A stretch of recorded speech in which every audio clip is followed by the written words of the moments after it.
മദ്രസ ഗൈഡിൻ്റെ ചോദ്യപേപ്പർ പരിശോധന എപ്പിസോഡിലേക്ക് എല്ലാവർക്കും സ്വാഗതം. ഇന്ന് നമ്മൾ പരിശോധിക്കുന്നത് കഴിഞ്ഞ പാദവാർഷിക പരീക്ഷയിൽ 3ാം ക്ലാസ്സിലെ ഫിഖ്ഹിൽ വന്ന ചോദ്യപേപ്പറാണ്. നമുക്ക് വിശദമായി പരിശോധിച്ച് നോക്കാം. ഒന്നാമതായി വന്നത് ശരിക്ക് ടിക്ക് അടയാളം ചേർക്കാം എന്നതാണ്. അവിടെ 5 ചോദ്യങ്ങൾ കൊടുത്തിട്ടുണ്ട്. അവയ്ക്ക് നേരെ 2 ഓപ്ഷനുകൾ കൊടുത്തിട്ടുണ്ട്. ആ ഓപ്ഷനുകൾക്ക് നേരെയുള്ള ബോക്സിൽ ഏതാണോ ശരി അവയ്ക്ക് ശരി അടയാളപ്പെടുത്തി കൊടുക്കുകയാണ് വേണ്ടത്. ഒന്നാമത്തെ ചോദ്യം, ഉറക്കം കൊണ്ട് ബുദ്ധിയുടെ വകതിരിവ് നീങ്ങിയാൽ വുളൂ മുറിയും വുളൂ മുറിയുകയില്ല. 2 ഓപ്ഷനാണുള്ളത്. ഏതാണോ ശരി അതിന് ശരി അടയാളപ്പെടുത്തുകയാണ് വേണ്ടത്. നമ്മുടെ 8ാമത്തെ പാഠത്തിൽ നമ്മൾ പഠിച്ച കാര്യമാണല്ലേ, വുളൂ മുറിയുന്ന കാര്യങ്ങളൊക്കെ പഠിച്ചിട്ടുണ്ടായിരുന്നു. അപ്പോൾ മലമൂത്രദ്വാരങ്ങളിൽ കൂടി മനിയല്ലാത്തത് പുറപ്പെടുക, ഉറക്കം, ഭ്രാന്ത്, ബോധക്ഷയം, മത്ത് പോലത്തവ കൊണ്ട് ബുദ്ധിയുടെ വകതിരിവ് നീങ്ങുക, മുൻകൈയിൻ്റെ പള്ള കൊണ്ട് മനുഷ്യൻ്റെ മുന്തുവാരമോ പിന്തുവാരമോ സ്പർശിക്കുക, മുതിർന്നവരും അന്യവരുമായ സ്ത്രീ പുരുഷന്മാരുടെ ചർമ്മം തമ്മിൽ സ്പർശിക്കുക. ഈ കാര്യങ്ങളെ കൊണ്ടൊക്കെ വുളൂ മുറിയും നമ്മൾ പഠിച്ചിരുന്നു അല്ലേ. അപ്പോൾ അതിൽ പറഞ്ഞ കാര്യമാണ് ബുദ്ധിയുടെ വകതിരിവ് നീങ്ങുക എന്നുള്ളത് അല്ലേ. അപ്പോൾ വുളൂ മുറിയും എന്നതാണ് ശരി. വുളൂ മുറിയും എന്നതിന് നേരെ ശരി അടയാളപ്പെടുത്തി കൊടുക്കുക. 2ാമത്തെ ചോദ്യം വരുന്നത് വുളൂവിൻ്റെ ഷർത്തുകൾ 4, 5 എന്നിങ്ങനെ 2 ഓപ്ഷൻ കൊടുത്തിട്ടുണ്ട്. നമ്മുടെ 2ാമത്തെ പാഠത്തിൽ നിന്നുള്ള ചോദ്യമാണ്. 2ാമത്തെ പാഠത്തിൽ ഒരുപാട് കാര്യങ്ങൾ, വെള്ളം ശുദ്ധിയാണെന്ന് ഉറപ്പുവരുത്തണം, അതുപോലെ അവയവങ്ങളിൽ പശ പോലുള്ള വസ്തുക്കൾ, നഖത്തിനുള്ളിൽ വെള്ളം ചേരുന്നവ തടയുന്ന അഴുക്കു തുടങ്ങിയവ ഇല്ല എന്ന് ഉറപ്പുവരുത്തണം എന്നൊക്കെ പറഞ്ഞിട്ട് ഇങ്ങനെ 5 കാര്യങ്ങൾ വുളൂവിൻ്റെ ഷർത്തുകൾ എന്നാണ് പറയുക എന്ന് പറഞ്ഞിട്ടുണ്ടായിരുന്നു അല്ലേ. അപ്പോൾ 5 എന്ന് നമുക്ക് മനസ്സിലാക്കാം. അപ്പോൾ 5 ശരി ഉത്തരം കേട്ടോ. ഇനി അടുത്ത ചോദ്യം, വുളൂ ചെയ്യാൻ നിസ്കാരത്തിൻ്റെ സമയം ആവണം. അങ്ങനെ ആരെക്കുറിച്ചാണ് പറഞ്ഞത്? ചില ആളുകൾക്ക് വുളൂ ചെയ്യണമെങ്കിൽ നിസ്കാരത്തിൻ്റെ സമയം ആവണം. അത് ആരെക്കുറിച്ചാണ് പറഞ്ഞത്? നിത്യാശുദ്ധി ഉള്ളവർക്ക്, ബുദ്ധിയില്ലാത്തവർക്ക്. ആരെക്കുറിച്ചായിരുന്നു? നിത്യാശുദ്ധി ഉള്ളവർക്കാണല്ലേ. അതും 2ാമത്തെ പാഠത്തിൽ തന്നെ പറഞ്ഞ കാര്യമായിരുന്നു. നിത്യവും അശുദ്ധിയുള്ളവർ നിസ്കാരത്തിൻ്റെ സമയം ആയി എന്ന് ഉറപ്പുവരുത്തണം എന്ന് നമ്മുടെ 2ാമത്തെ പാഠത്തിൽ പറഞ്ഞിട്ടുണ്ടായിരുന്നില്ലേ. ഇനി 4ാമത്തെ ചോദ്യം, കുളിക്ക് 2 ഫർളുകൾ 3 ഫർളുകൾ, അങ്ങനെ 2 ഓപ്ഷൻ കൊടുത്തിട്ടുണ്ട്. അതിൽ ശരി ഏതാണ് എന്നതിന് നമ്മൾ ശരി അടയാളപ്പെടുത്തി കൊടുക്കണം. കുളിക്ക് എത്ര ഫർളുകളുണ്ട് എന്നാണ് നമ്മൾ പഠിച്ചത്? കുളിക്ക് 2 ഫർളുകൾ എന്നാണ് നമ്മൾ പഠിച്ചത് അല്ലേ. 1 നിയ്യത്ത്, 2 ശരീരം മുഴുവനും വെള്ളം ചേർക്കുക എന്നാണ് അല്ലേ. അപ്പോൾ ഇതൊക്കെ ഇവിടെ പറയാൻ കാരണം നിങ്ങളൊക്കെ അതൊന്നുകൂടി ഓർമ്മയിലെടുക്കാൻ വേണ്ടിയാണ് പറയണത്. ഇവിടെ നമുക്ക് ഉത്തരത്തിൽ ശരി അടയാളപ്പെടുത്താൻ 2 ഫർളുകൾ എന്നതിന് ശരി അടയാളപ്പെടുത്തിയാൽ മതി. പക്ഷേ മറ്റു നിയ്യത്താണ്, അതുപോലെ ശരീരം മുഴുവനും വെള്ളം ചേർക്കുക എന്നതൊക്കെയാണ് ആ കാര്യങ്ങളെന്ന് നമ്മൾ ഓർത്തെടുക്കാൻ വേണ്ടിയാണ് ഞാൻ ആ കാര്യങ്ങളൊക്കെ പറയുന്നത് കേട്ടോ. ഇനി 5ാമത്തെ ചോദ്യം, നായ കൊണ്ട് അശുദ്ധമായാൽ എന്താ ചെയ്യേണ്ടത്? 8 തവണ കഴുകണം, 7 തവണ കഴുകണം. എന്താണ്? 7 തവണ കഴുകുകയാണ് വേണ്ടത് അല്ലേ. 3ാമത്തെ പാഠത്തിലെ കാര്യങ്ങളൊക്കെ പറയുന്നുണ്ടായിരുന്നു. അതുപോലെ മറ്റു നജസ്സുകൾ എങ്ങനെയാണ് വൃത്തിയാക്കേണ്ടത് എന്നും നജസല്ലാത്ത ജീവികൾ എന്താണ് എന്നൊക്കെ ആ പാഠത്തിൽ പറഞ്ഞിട്ടുണ്ടായിരുന്നു. ആ കാര്യങ്ങളൊക്കെ നമ്മൾ മനസ്സിലാക്കി വെക്കുക. ഇനി അടുത്ത ചോദ്യമുള്ളത് പൂർത്തിയാക്കാം എന്ന ചോദ്യമാണ്. പാഠഭാഗത്തിൽ നിന്ന് ചില ഭാഗം അവിടെ കൊടുത്തിട്ടുണ്ടാവും. അതിൽ വിട്ടുപോയ ഭാഗം നമ്മൾ പൂർത്തിയാക്കി കൊടുക്കുകയാണ് വേണ്ടത്. 1ാമത്തെ ചോദ്യം, രാവിലെ സൂര്യൻ ഉദിക്കും മുമ്പുള്ള നിസ്കാരം ഏതാണ് എന്നാണ്. സൂര്യൻ ഉദിക്കുന്നതിൻ്റെ മുമ്പുള്ള നിസ്കാരം ഏതാണ്? സുബഹി നിസ്കാരമാണ് അല്ലേ. നമ്മൾ 1ാമത്തെ പാഠത്തിൽ തന്നെ പ്രവർത്തനങ്ങൾ എന്ന ഭാഗത്ത് ഒരു പട്ടികയിൽ ഈ കാര്യം കൊടുത്തിട്ടുണ്ടായിരുന്നു അല്ലേ. രാവിലെ സൂര്യൻ ഉദിക്കും മുമ്പ് ഏതാണ്? സുബഹി നിസ്കാരമാണ്. അങ്ങനെ എല്ലാ നിസ്കാരങ്ങളെക്കുറിച്ചും 1ാമത്തെ പാഠത്തിൽ നമ്മൾ പഠിച്ചിട്ടുണ്ടായിരുന്നു. ആ കാര്യം നമ്മൾ മനസ്സിലാക്കി വെക്കണം. 2ാമത്തെ ചോദ്യം, വുളൂവിന് വെള്ളം ശുദ്ധമാണെന്ന് എന്താക്കണം? ഉറപ്പുവരുത്തണം അല്ലേ. ഉറപ്പുവരുത്തണം എന്നാണ് അവിടെ വിട്ടുപോയത്. 2ാമത്തെ പാഠത്തു നിന്നുള്ള ഷർത്തുകൾ പറഞ്ഞിടത്തുള്ള കാര്യമാണ് അല്ലേ. അതുപോലെ 3ാമത്തെ ചോദ്യം, വുളൂവിൻ്റെ അവയവങ്ങളിൽ വെള്ളം ഒലിപ്പിക്കണം, നനഞ്ഞാൽ ഡാഷ് എന്തായിരുന്നു? മതിയാവുകയില്ല എന്നായിരുന്നു അല്ലേ. നനഞ്ഞാൽ മതിയാവുകയില്ല. അതും 2ാമത്തെ പാഠത്തു നിന്നുള്ള ചോദ്യമാണ്. അപ്പോൾ ആ കാര്യങ്ങളൊക്കെ നമ്മൾ കറക്റ്റ് പഠിച്ചു വെച്ചാലാണ് നമുക്ക് ഇത്തരം ചോദ്യങ്ങൾ എഴുതാൻ കഴിയുക കേട്ടോ.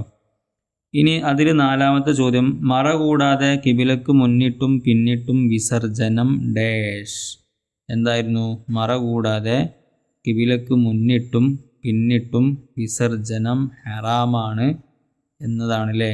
ഹറാമാണ് എന്നത് പ്രത്യേകം ഓർമ്മിക്കണമെന്ന് 4ാമത്തെ പാഠത്തിൽ പറഞ്ഞിട്ടുണ്ടായിരുന്നു.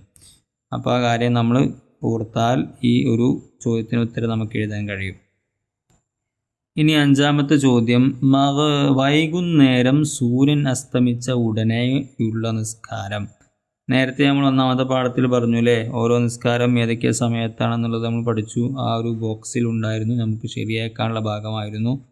അവിടെ നിന്ന് പഠിക്കാനുള്ള കാര്യമാണ് വൈകുന്നേരം സൂര്യൻ അസ്തമിച്ച ഉടനെയുള്ള നിസ്കാരം ഏതാണ്? മഗ്രിബ് നിസ്കാരമാണ് അല്ലേ.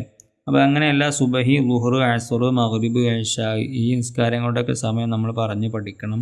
ഏതാണ് നമ്മുടെ പരീക്ഷയിൽ ചോദ്യം ഉണ്ടാവുക എന്ന് പറയാൻ പറ്റില്ല. അതുകൊണ്ട് നമ്മളെല്ലാം പഠിച്ചു വെക്കണം കേട്ടോ.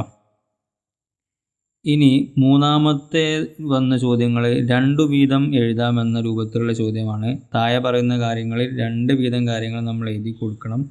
അപ്പോൾ ഓരോ നമുക്ക് വായിച്ചു വെക്കാം. 1ാമതായി വന്നത് വുളൂ ഇല്ലാതെ ചെയ്യാൻ പാടില്ലാത്ത കാര്യങ്ങൾ. വുളൂ ഇല്ലാതെ ചെയ്യാൻ പാടില്ലാത്ത കാര്യങ്ങൾ എന്തൊക്കെയാണ് എന്ന് നമ്മൾ പാഠത്തിൽ 7ാമത്തെ പാഠത്തിൽ പറയുന്നുണ്ടായിരുന്നു. ആ കാര്യങ്ങൾ എന്തൊക്കെയാണെന്ന് ഞാൻ ചോദിച്ചത്. എന്തൊക്കെയാണ്? നിസ്കാരത്തിന് പുറമെ നാം ചെയ്യുന്ന മറ്റു സുജൂദുകൾ, ഉദാഹരണം തിലാവത്തിൻ്റെ സുജൂദ്, അങ്ങനത്തെ കാര്യങ്ങൾ. അതുപോലെ ജുമുഅ ഖുതുബ, കഅബ തവാഫ് ചെയ്യൽ, മുസ്ഹഫ് തൊടൽ, അത് ചുമക്കൽ, ഇത്തരം കാര്യങ്ങളൊക്കെ എന്താണ്?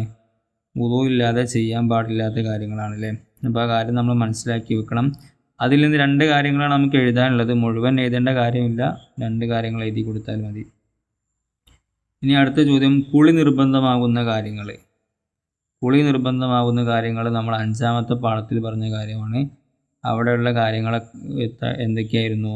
മനി പുറപ്പെടുക, ഫർജിൽ ഹഷ്ഫ കടക്കുക, ഹൈദ് രക്തം മുറിയുക, നിഫാസ് രക്തം മുറിയുക, പ്രസവിക്കുക, ഇതെല്ലാം എന്താണ്? കുളി നിർബന്ധമാകുന്ന കാര്യങ്ങളാണല്ലേ.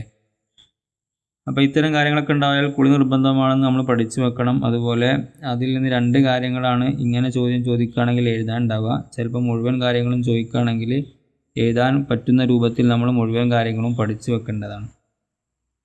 അതിൽ 3ാമത്തെ ചോദ്യം വരുന്നത് വിസർജന മര്യാദകളാണ്. വിസർജന സ്ഥലത്ത് പ്രവേശിക്കുമ്പോഴൊക്കെ ഉണ്ടാകുന്ന മര്യാദകൾ എന്തൊക്കെയാണ് പാലിക്കേണ്ടത് എന്നതാണ്.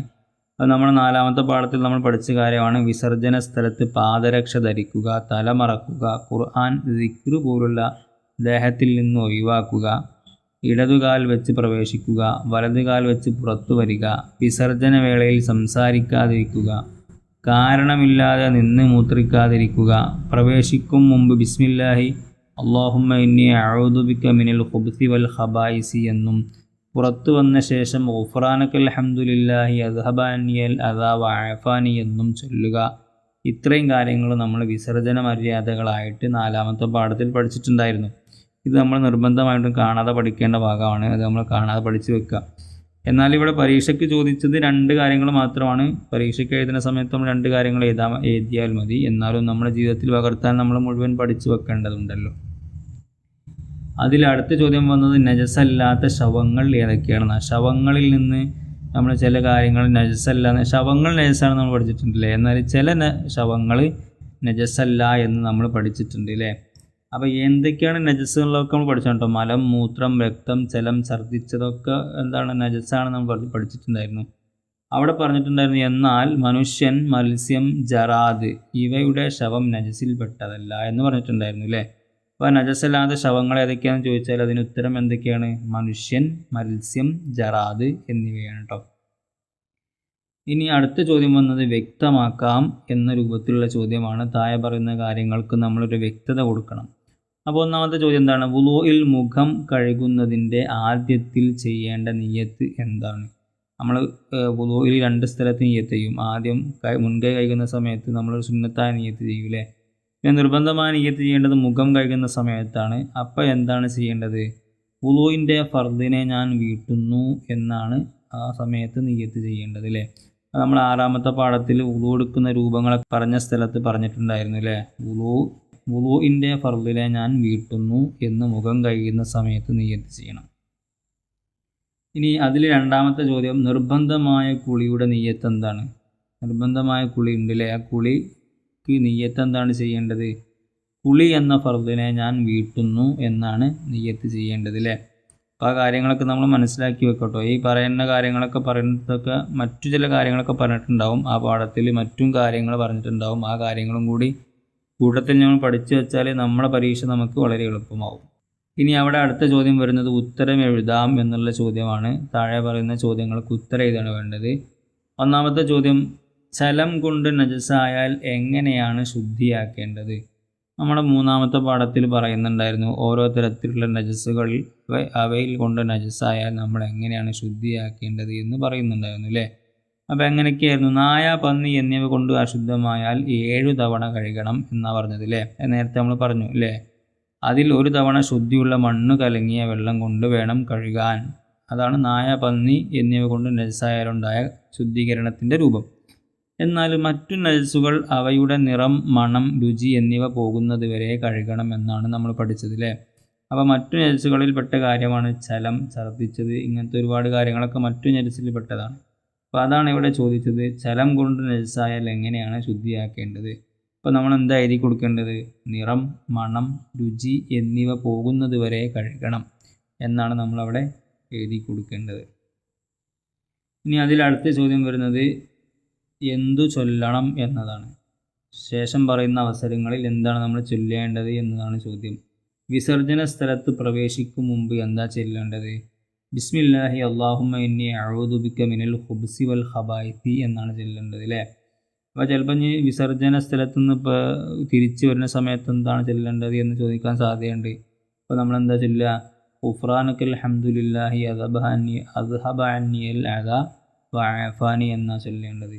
ഇത്തരം കാര്യങ്ങളൊക്കെ നമ്മൾ പഠിച്ചു വെക്കുക.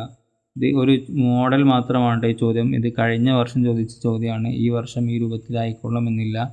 അപ്പം ഈ ഒരു മോഡലിൽ ചോദ്യങ്ങൾ വരുമെന്ന് മനസ്സിലാക്കി പാഠങ്ങൾ പഠിക്കുന്ന സമയത്ത് നമ്മൾ ഇത്തരം കാര്യങ്ങളൊക്കെ ശ്രദ്ധിച്ചുകൊണ്ട് പഠിച്ചാൽ നമുക്ക് പരീക്ഷകളൊക്കെ വളരെ ഈസിയാവും. നമ്മുടെ ഈ ഒരു വീഡിയോയുടെ താഴെ ഒരുപാട് വർഷങ്ങളിലെ പരീക്ഷാ പേപ്പറുകൾ ഉണ്ടാവും. അവയൊക്കെ പരിശോധിച്ച് നോക്കിയിട്ട് നല്ല രൂപത്തിൽ പഠിച്ച് പരീക്ഷയ്ക്ക് പോയാൽ നല്ല മാർക്ക് വാങ്ങാൻ കഴിയും. എല്ലാവർക്കും വിജയാശംസകൾ നേരുന്നു.